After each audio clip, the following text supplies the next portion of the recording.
Hello my dear students, আজকে আমাদের 3 নম্বর class vector চ্যাপ্টারের, এবং এখান থেকে অবশ্যই সৃজনশীল আসবে বলে ধরে রাখো।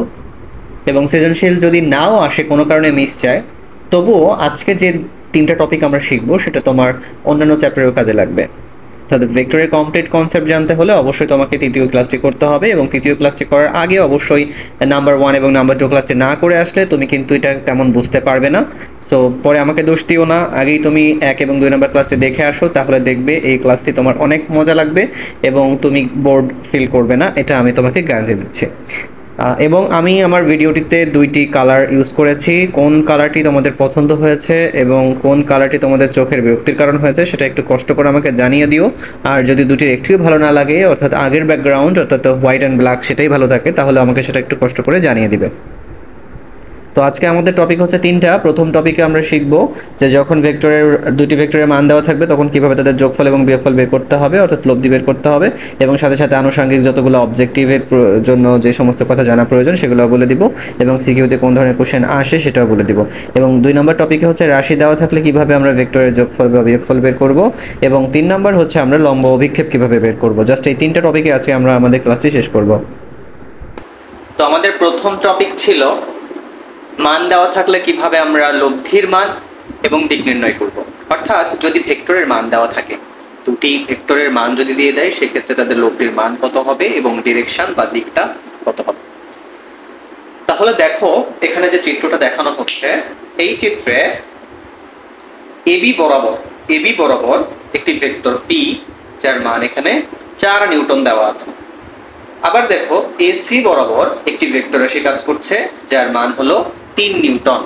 তাহলে এই 4 নিউটন আর 3 নিউটনের লব্ধি কত হবে? স্বাভাবিক ভাষায় বললে সেটা 4 আর 3 এর 7 হওয়ার কথা, কিন্তু ভেক্টর যোগফলে কিন্তু 7 হবে না। তাহলে সেটা কত হবে সেটাই কিন্তু আমরা আজকে বের করব। তো এটা বের করার জন্য অনেকগুলি সূত্র আছে, তার মধ্যে আমাদের বইয়ে যেটা আছে এবং যেটা আমরা করব সেটা হচ্ছে সামন্তরিক সূত্র। অর্থাৎ দেখো এখানে লিখে রেখেছি সামন্তরিক সূত্র অনুসারে। অর্থাৎ আমরা এই চ্যাপ্টারে, ফিজিক্সের ভেক্টর চ্যাপ্টারটিতে আমরা সামন্তরিক সূত্রের সাহায্যে দুটি ভেক্টরে যোগ করব। তাহলে দেখো প্রথম যে সূত্রটা আমরা লিখেছি, লব্ধির মান কত হবে, সেটি হচ্ছে r সমান সমান √p² + q² + 2 * p * q cos alpha. Alpha কি? আলফা হচ্ছে সবসময় মনে রাখবে যে দুটি ভেক্টর রাশি দেওয়া থাকবে তাদের মধ্যবর্তী কোণ। তুমি যেটা বের করতেছো সেটা না, যে দুইটা ভেক্টর রাশি দেওয়া আছে তাদের মধ্যবর্তী কোণ। তাহলে এটা যদি p 4 নিউটন, এখানে q হলো 3 নিউটন, আর আলফা যদি একটা দিয়ে দেওয়া থাকে, মনে করো আলফা আমি বলে দিলাম 30 ডিগ্রি, তাহলে তুমি সেক্ষেত্রে কিন্তু এখন খুব সহজে তাদের লব্ধির মানটা বের করতে পারবে। এবং এটা কিন্তু কখনোই 7 আসবে না, অবশ্যই 7 এখানে কম আসবে। হ্যাঁ, আমি গত ক্লাসে বলেছিলাম একটা কন্ডিশন আছে যেখানে 4 আর 3 এ 7 হতে পারে, সেটা কখন হবে সেটাও আমি আজকে বলে দেব। তাহলে দেখো আমরা লব্ধির মান সব সময়ের জন্য যদি ভেক্টর রাশির মান দেওয়া থাকে, তাহলে আমরা r সমান √p² + q² + 2pq cos alpha এই সূত্রের সাহায্যে লব্ধির মান বের করতে পারবো। এবার আসো লব্ধিটা কোন দিকে গেছে, পূর্ব, পশ্চিম, উত্তর, দক্ষিণ, নাকি কোন দিকে লব্ধিটা যাবে। আসলে এটা কি বোঝায়? মনে করো এই এ বিন্দুতে আমি একটা বস্তুকে বেঁধে রেখেছি, বা আমি একটা বস্তুকে এখানে রেখে দিয়েছি। কথার কথা আমি কলমটাকে এই এ বিন্দুতে রাখলাম।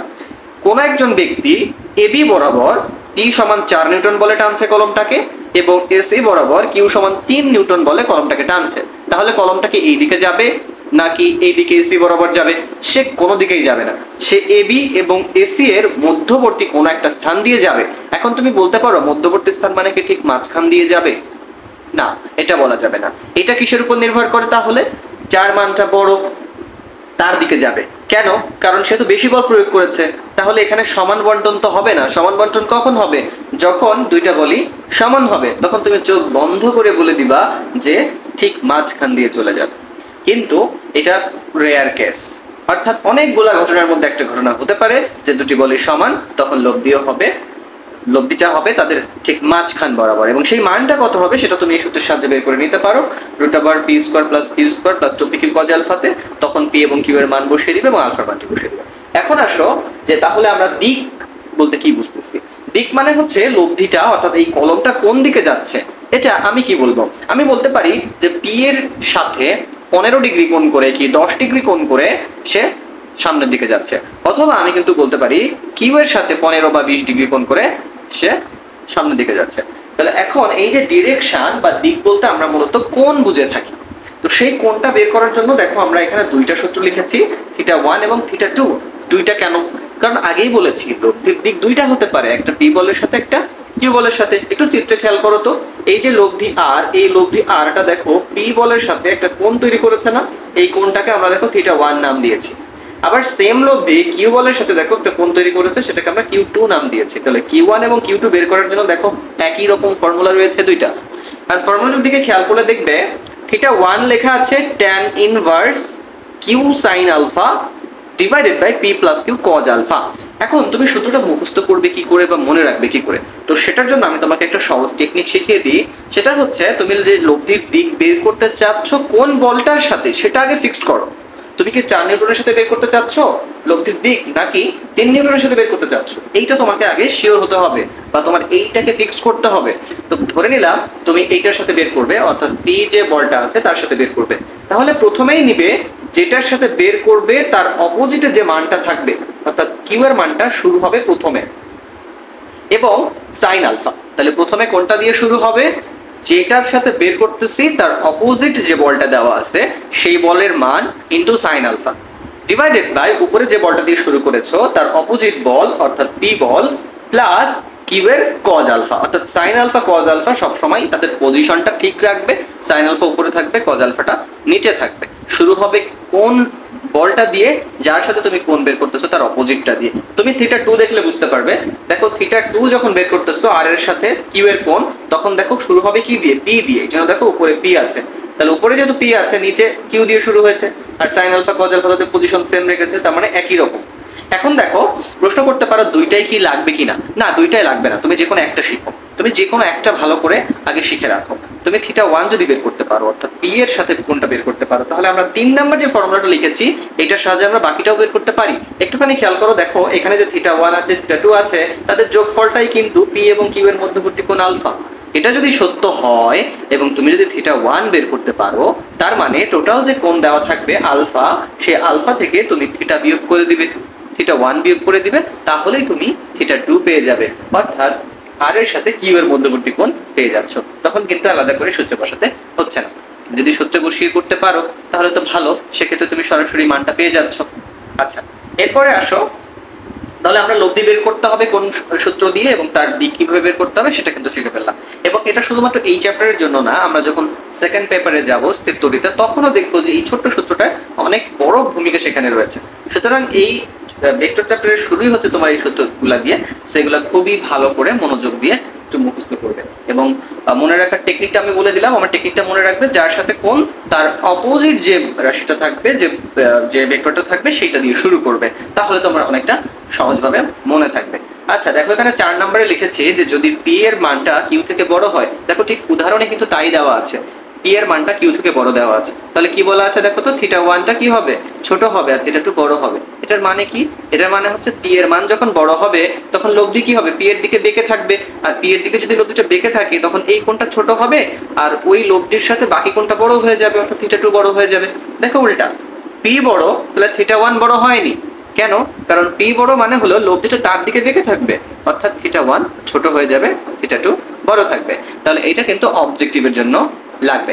আচ্ছা, এরপরে দেখো আমি 5 নম্বরে কি লিখেছি, ম্যাক্সিমাম লব্ধি কত হতে পারে।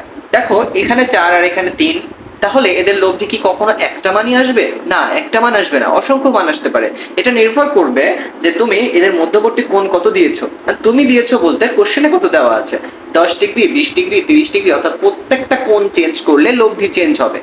তাহলে কি আমরা বলবো দুটি ভেক্টরের লব্ধি আসলে কত হবে? আমরা কখনো বলতে পারবো না, না সেটাও বলা যাবে না। আমরা কি বলবো দেখো, দুটি ভেক্টরের লব্ধি কত হবে সেটা তাদের মধ্যবর্তী কোণের উপর নির্ভর করে। এবং এই সূত্রটা একটু দেখো, ম্যাক্সিমাম লব্ধি কত হতে পারে? তাদের দুজনের যোগফলের সমান, অর্থাৎ 4 আর 3 7। এর বাইরে কখনোই লব্ধি হওয়া সম্ভব না। অর্থাৎ পি আর কিউ দুটি ভেক্টর হলে তাদের ম্যাক্সিমাম লব্ধি হবে তাদের যোগফল। এখন আসো, এটা কখন সম্ভব? এটা তো অনেকটা স্কেলার যোগফলের মতো লাগছে, 4 আর 3 7, এখানেও 7ই বলতেছি। সেটা কখন? যদি তাদের মধ্যবর্তী কোণ 0 ডিগ্রি হয়। অর্থাৎ আমি যদি এই কিউটাকে আস্তে আস্তে কমিয়ে ঠিক পি এর উপরে ফেলি, অর্থাৎ এই কলমটাকে একই দিকে দুইজনে টানাটানি শুরু করি, তখন কি হবে? যখন পি এর যে বলে টেনেছে এবং কিউ যে বলে টেনেছে তা পরস্পর যোগ হয়ে যাবে এবং বস্তুটা তার দিকে যেতে থাকবে, সেটা কত পি প্লাস কিউ। তাহলে উল্টাটা চিন্তা করো, একজন ডানে টানতেছে একজন বামে টানতেছে, তাহলে কলমটা কোথায় যাবে? যার জোর বেশি ছিল তার দিকে যাবে। এবং কত বলে যাবে? সেটা হচ্ছে যে বড় বলটা দিয়ে যে টেনেছে তার বল থেকে যে ছোট বল দিয়ে টেনেছে সেই ছোট বলটা বিয়োগ করে দিব, দিলে সামান্য একটা বল থাকবে, সেই বলেই কিন্তু যে বেশি বল প্রয়োগ করেছিল তার দিকে সে চলে যাবে। অর্থাৎ দেখো পি মাইনাস কিউ, এখন দেখো চিহ্নটা কিন্তু সরাসরি মাইনাস চিহ্ন দেয়নি, একটু এরকম বাঁকা করে দিয়েছি। বাঁকা করে দেওয়ার মানে হচ্ছে যে পি এবং কিউ এর মধ্যে যে মানটা বড় থাকবে, অর্থাৎ এখানে তো 4 বড় দেখতেছি আমরা, তাহলে 4 আর 3 যদি পরস্পর উল্টা দিকে কাজ করে তখন লব্ধি হবে কত? 4 বিয়োগ 3 1। ঠিক আছে, এখন এখানে যদি 3 হয়, এটা যদি 4 বলি এবং তাদেরকে পরস্পর উল্টা দিকে ক্রিয়াশীল করায়, তাহলেও সেই লব্ধি হবে 1 নিউটন। অর্থাৎ তোমাকে বড় মানটা আগে নিতে হবে এবং ছোট মানটা পরে নিতে হবে। এরকম কেন করতে হবে? কারণ ভেক্টর রাশি মানে হচ্ছে মান প্লাস দিক, অর্থাৎ তুমি বড়টা আগে নাও বা ছোটটা আগে নাও, মান তোমাকে একই নিতে হবে, শুধুমাত্র তুমি ডিরেকশনটা কোন দিকে সেটা পরে উল্লেখ করে দিবে, যে সেটা কার দিকে, পি এর দিকে যাবে নাকি কিউ এর দিকে যাবে। তাহলেই তো ঝামেলা শেষ। যদি পি বড় থাকে তাহলে বলবে পি এর দিকে যাবে, যদি কিউ বড় থাকে তাহলে বলবে এত নিউটন বলে কিউ এর দিকে যাবে। এরপরে দেখো রাশি দেওয়া থাকলে কিভাবে আমরা লব্ধির মান নির্ণয় করব। অর্থাৎ একটু লেফট সাইডে দেখো একটা চিত্র আঁকা আছে, যেখানে নিচের দিকে অর্থাৎ আনুভূমিক বরাবর একটি ভেক্টর এ এবং উপরের দিকে একটা নির্দিষ্ট আলফা কোণ করে একটি বি ভেক্টর ক্রিয়াশীল আছে। এখন এই ভেক্টরদ্বয়ের যোগফল যদি বের করতে বলা হয় তাহলে সেটা অবশ্যই তাদের মধ্যবর্তী কোন একটা স্থান দিয়ে চলে যাবে, অর্থাৎ যে ভেক্টরের মানটা বড় হবে তার দিকে একটু বেঁকে থাকবে। এখন আমি তো জানি না কোনটার মান বড়, আমি যেহেতু মান বের করি না এই জন্য আমি একটা র্যান্ডমলি ধরে নিলাম যে এদের মধ্যবর্তী কোন একটা স্থান দিয়ে চলে যাবে। তাহলে আর বলতে কি বুঝতেছি? এ আর বি ভেক্টরের যোগফল। এখন দেখো যখন মান দেওয়া ছিল তখন কি করেছিলাম? সূত্রে বসিয়েছিলাম রুট ওভার প্রথম ভেক্টরের মান তার স্কয়ার প্লাস দ্বিতীয় ভেক্টরের মানের square plus 2 into P Q cos alpha.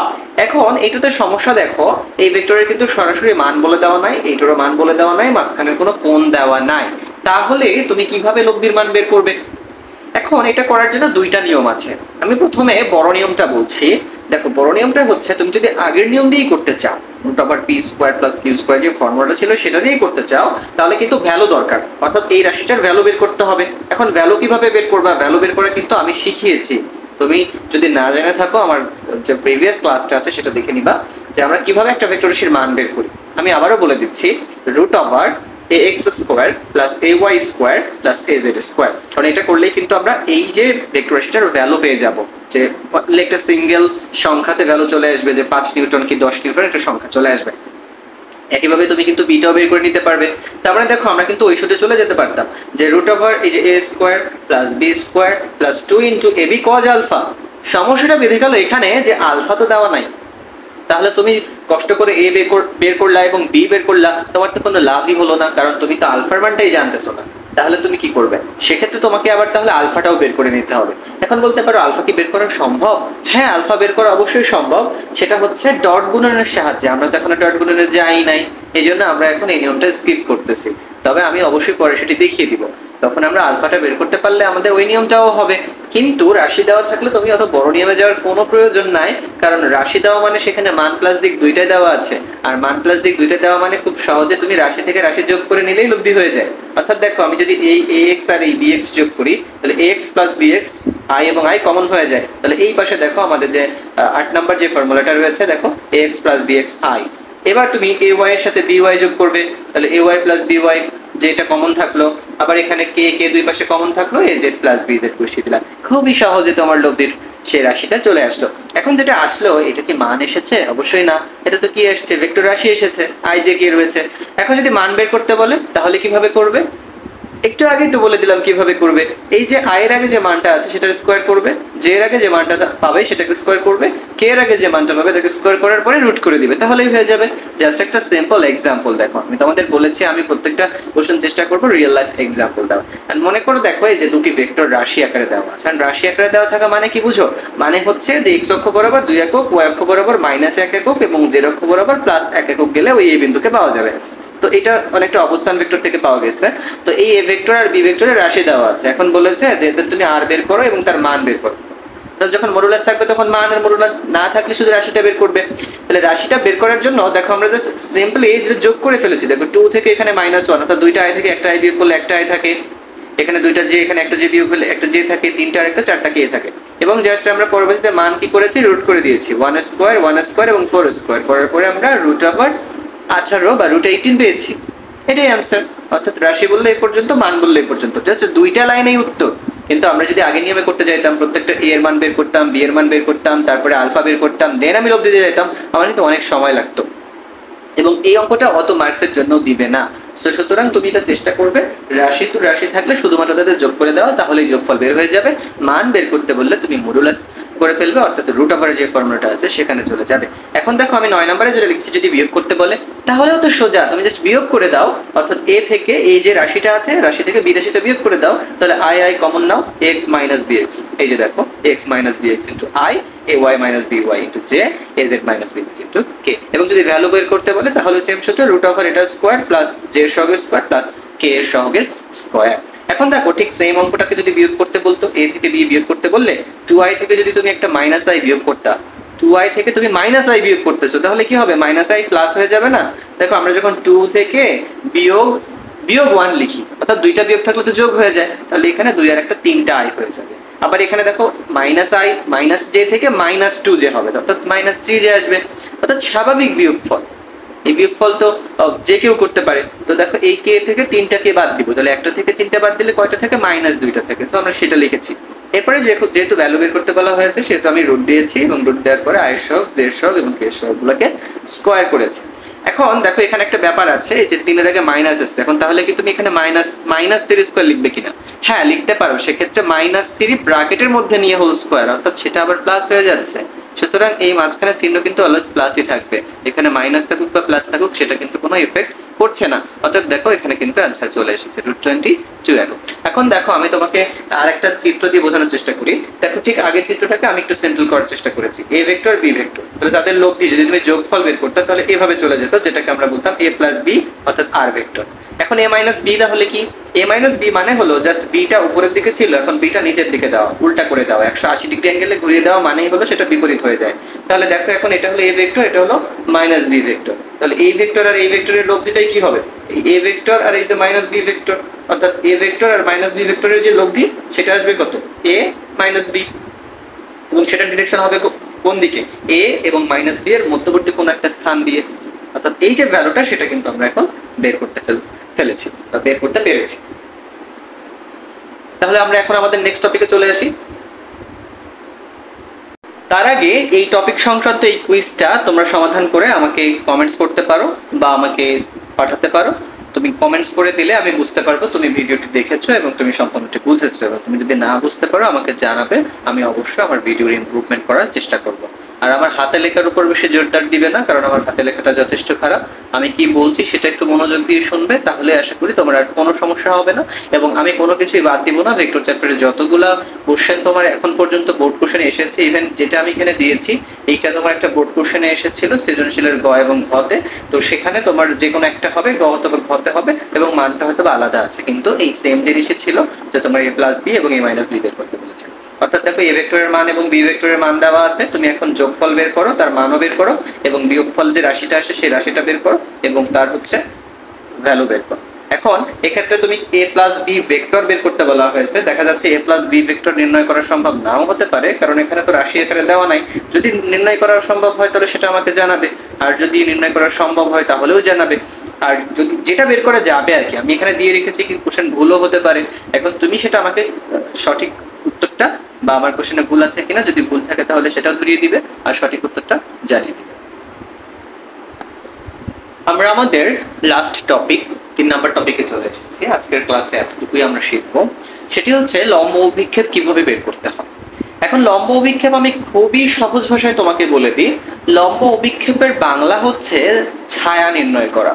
অর্থাৎ মনে করো এই যে কিউ যে ভেক্টরটি এখানে এঁকেছে, তুমি 1 নাম্বার চিত্রে খেয়াল করো, পি এর মান 5 নিউটন এবং কিউ এর মান আমি 10 নিউটন দেখিয়েছি। অর্থাৎ দেখো আমি জাস্ট একটা एग्जांपल দিয়ে তোমাকে বোঝাই। দেখো তুমি দেখতে পাচ্ছ কিনা জানি না, আমি এখানে এই যে কলমটা রাখার সাথে সাথে দেখো আমার কিন্তু একটি ছায়া পড়ছে নিচে, এই কলমের কিন্তু একটা ছায়া নিচের দিকে পড়ছে। তাহলে এই ছায়ার একটা দৈর্ঘ্য আছে, দেখো আমি এটা যত সরাচ্ছি এই ছায়াটা তত ছোট বড় হচ্ছে, এটা যত আমি উপর নিচে করছি তত কিন্তু ছায়াটা ছোট বড় হচ্ছে। সুতরাং এই যে ছায়াটা নিচের দিকে পড়লো, এই ছায়াটা হলো এই ভেক্টরের লম্ব অভিক্ষেপ। এখন এই লম্ব অভিক্ষেপ কিন্তু আরো একটা হতে পারে, কারণ লম্ব অভিক্ষেপ মানে দুই দিকে হবে, অর্থাৎ যে ভূমি বরাবর একটা হয়েছে ঠিক তার সাথে লম্ব বরাবর আরেকটা অভিক্ষেপ হয়। আমরা গত ক্লাসে পড়েছিলাম যে এক্স অক্ষ বরাবর cos থিটা আসে, ওয়াই অক্ষ বরাবর sin থিটা আসে, সেটাও কিন্তু অ্যাকুরেট ছিল না। যেমন দেখো কিউ ভেক্টরের সাথে এখানে পি ভেক্টরের মধ্যবর্তী কোণ থিটা আছে, তাহলে কিউ এর একটা উপাংশ যদি আমরা পি বরাবর বের করি কত হবে, কিউ এর cos থিটা, আর যদি উপরের দিকে বের করি তাহলে কিউ এর sin থিটা। অর্থাৎ এক্স অক্ষ বরাবর পি এর cos থিটা, ওয়াই অক্ষ বরাবর কিউ এর cos থিটা এবং ওয়াই অক্ষ বরাবর কিউ এর sin থিটা, যেখানে থিটা হচ্ছে 30 ডিগ্রি।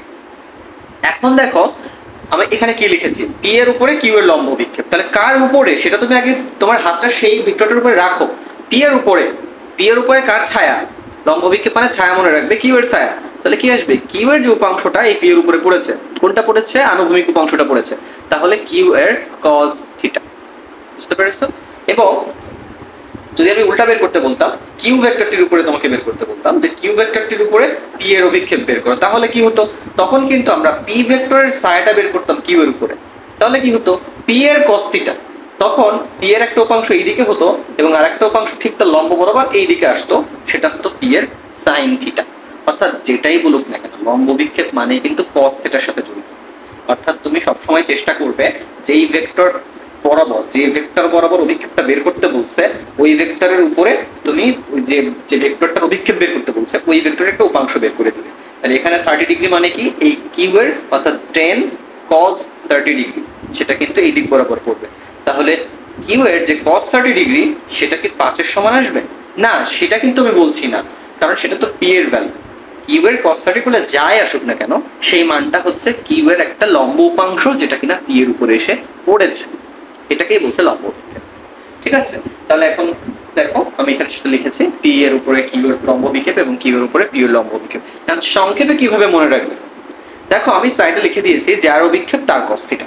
অর্থাৎ দেখো কিউ এর অভিক্ষেপ কিউ cos থিটা, পি এর অভিক্ষেপ পি cos থিটা। তুমি সহজে একটা কথা মনে রাখতে পারো, লম্ব অভিক্ষেপ মানে যার অভিক্ষেপ তার cos থিটা। এখন cos থিটা হবে কিনা সেটা কিন্তু তোমাকে আগে শিওর হতে হবে, sin থিটাও হতে পারে, যে কখন হবে। তুমি সিম্পলি বুঝো, এখানে যে চিত্রটা আছে এই চিত্রে কি কোনটা দেওয়া আছে, পি আর কিউ এর মধ্যে 30 ডিগ্রি, তাহলে কিউ এর অভিক্ষেপ যদি এদিকে বের করো তাহলে সেটা কি সবসময় কিউ এর cos থিটাই আসবে। কিন্তু যদি এরকম একটা চিত্র এঁকে দেওয়া থাকে এবং থিটাটা এই লম্বের সাথে দেওয়া থাকে তখন কি হবে, তখন কিউ এর cos থিটা এদিকে যাবে আর কিউ এর sin থিটা এদিকে আসবে। এই পার্টটা যদি না বুঝে থাকো তাহলে গতদিন আমি যে ক্লাসটা করিয়েছিলাম সেটা আরেকবার একটু দেখে নিও, যে বিভাজনের যে নিয়মটা, তো এটা বিভাজন সূত্র বসাচ্ছি আমরা এখানে, লম্ব অভিক্ষেপ বের করা।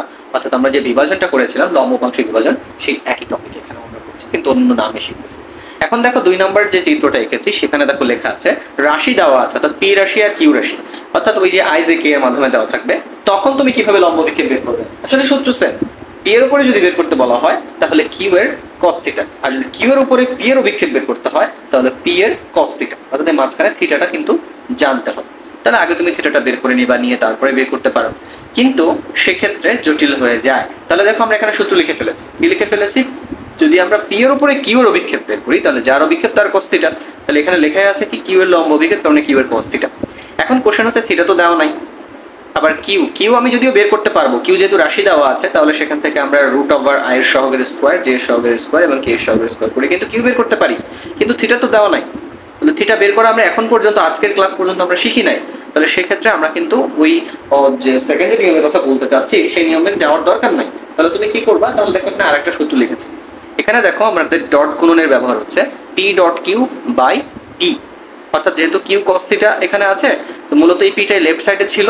যখন আমরা ডট গুণন শিখবো এটা বুঝতে হলে তোমাকে অবশ্যই নেক্সট পার্ট অর্থাৎ নেক্সট ক্লাসে দেখতে হবে, তাহলে এটা বুঝে ফেলবে। আমরা নেক্সট ক্লাসে শুরুই করবো ডট গুণন দিয়ে এবং তারপরে আমরা ক্রস গুণনে চলে যাব, এবং ডট গুণনের যথেষ্ট ব্যবহার রয়েছে এবং ক্রস গুণনেরও যথেষ্ট ব্যবহার রয়েছে, অর্থাৎ ব্যবহার থেকেও সৃজনশীল আসে।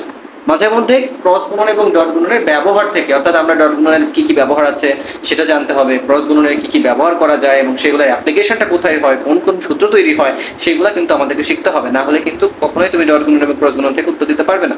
এবং ইভেন এই যে একটু আগে আমরা বললাম যে দুটি ভেক্টরের মধ্যবর্তী কোণ তো জানি না কিভাবে বের করব, সেটাই একটা গয়ের কোশ্চেনে থাকে এবং সেটা আমরা ডট গুণন দিয়ে বের করতে পারি খুব সহজে, সুতরাং ডট গুণনটা আমাকে জানতেই হবে এবং ক্রস গুণনটা আমাকে জানতেই হবে। ঠিক আছে? সো আর দেরি না করে নেক্সট ক্লাসটা দেখার জন্য অপেক্ষায় থাকো এবং তুমি তোমার ফ্রেন্ডদেরকে অবশ্যই জানিয়ে দাও আমি এই ক্লাসগুলো তোমাকে একেবারে ইনিশিয়াল থেকে করাচ্ছি।